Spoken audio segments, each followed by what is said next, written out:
नमस्कार। एस कुमार ज्योतिष में आप सबका स्वागत करता हूं। आज हम बात करेंगे वाहन सुख के बारे में। तो आइए जानते हैं कि हमारी कुंडली में वाहन सुख है या नहीं है।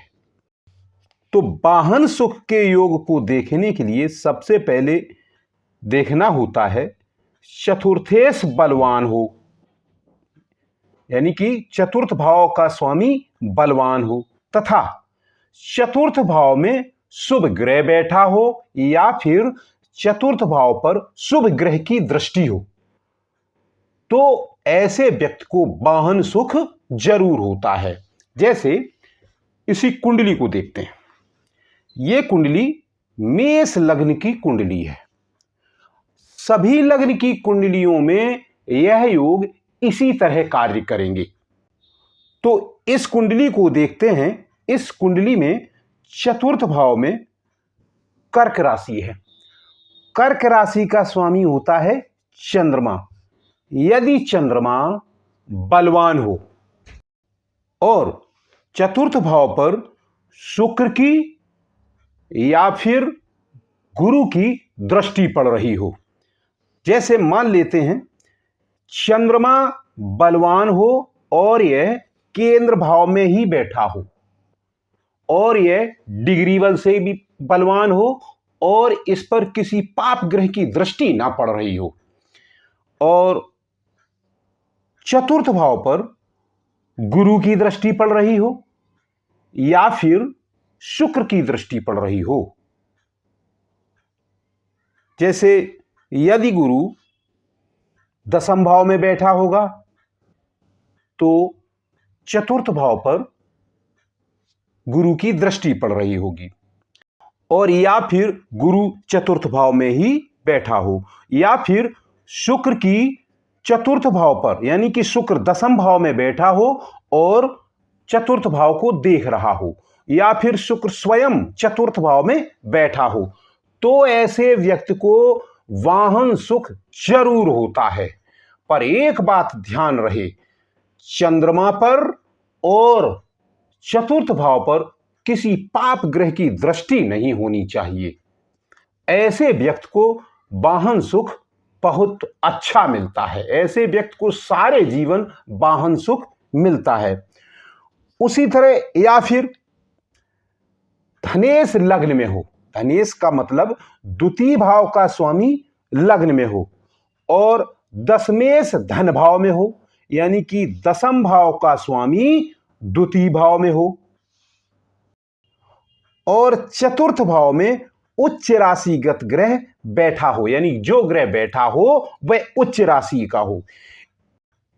यदि इन तीन योगों में से कोई भी एक योग भी कुंडली में फलित होता है, यानी कि सही हो रहा होता है, तो ऐसे व्यक्ति को वाहन सुख का योग बनता है। जैसे मान लेते हैं, इसी कुंडली को लेते हैं।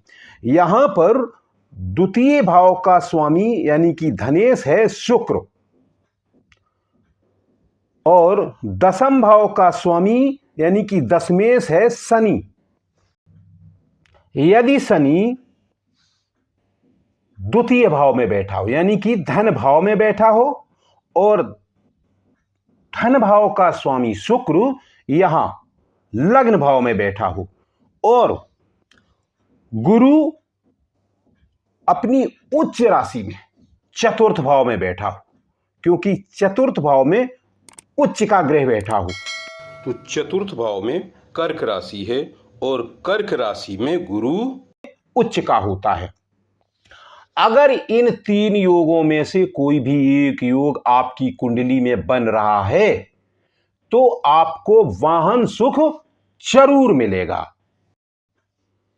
इसी प्रकार यदि लग्नेश चतुर्थेश और नवमेश परस्पर केंद्र में हो, यानी कि लग्न भाव का स्वामी चतुर्थ भाव का स्वामी और नवम भाव का स्वामी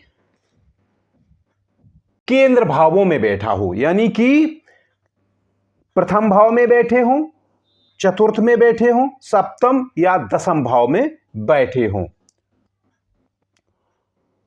तब भी ऐसे व्यक्ति को वाहन सुख अवश्य मिलता है। जैसे मान लेते हैं, इसी कुंडली को देखते हैं, यदि लग्नेश, इस कुंडली में लग्नेश है मंगल, क्योंकि ये मेष लग्न की कुंडली है ना, तो इस कुंडली में लग्नेश है मंगल, ये और नवमेश है गुरु, क्योंकि नवम भाव में धनु राशि है तो नवमेश हुआ गुरु, और चतुर्थेश है चंद्रमा, क्योंकि चतुर्थ भाव में कर्क राशि है। अगर ये तीनों ग्रह, यदि चंद्रमा प्रथम भाव में, चतुर्थ भाव में, सप्तम भाव में या दसम भाव में बैठा हो, उसी तरह यदि मंगल प्रथम भाव में, सप्तम भाव में या दसम भाव में बैठा हो, मंगल चतुर्थ भाव में नहीं होना चाहिए। क्यों? क्योंकि मंगल चतुर्थ भाव में नीच का हो जाता है, क्योंकि यहां पर कर्क राशि है और कर्क राशि में मंगल नीच का हो जाता है।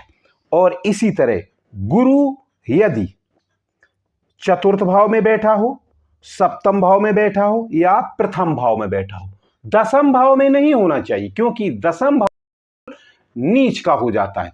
यानी कि यह योग देखते समय यह ध्यान रखना होगा कि कोई भी ग्रह नीच का ना हो, तो यह योग पूर्णतया फलीभूत होता है। ऐसे व्यक्ति को वाहन सुख जरूर मिलता है। तो यह था वाहन सुख के कुछ योगों के बारे में। यह वीडियो यहीं तक, फिर मिलेंगे अगले वीडियो में। धन्यवाद।